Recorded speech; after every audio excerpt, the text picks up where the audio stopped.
Welcome to Guide Guru. We hope this video helps. You start by preparing a clean dataset and uploading it to Roboflow. First, make sure your labels are consistent and you have at least a few hundred examples. This improves generalization. Once uploaded, you create the project and select the correct task and export format so training uses the right architecture.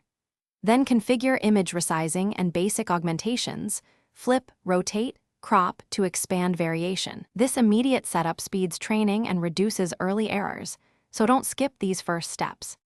Once your project exists, you split the dataset and configure the model. You want a proper train/validation/test split. Common choices are 80/10/10 or 70/15/15 because validation guides hyperparameter tuning. Next, pick the model backbone. Lighter models train faster, heavier models give accuracy gains. Choose based on your deployment constraints. Make deliberate choices for batch size and learning rate schedules. And tune augmentation intensity so your model learns robust features rather than overfitting to quirks. You begin training and monitor metrics like loss and MAP in real time.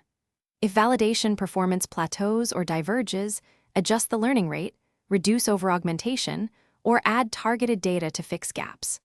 Once satisfied, export the model in the desired format for edge or cloud deployment and run real-world tests on holdout images.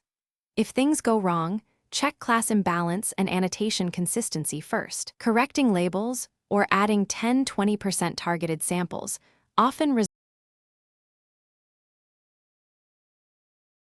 Thanks for watching. Consider subscribing if we helped you today.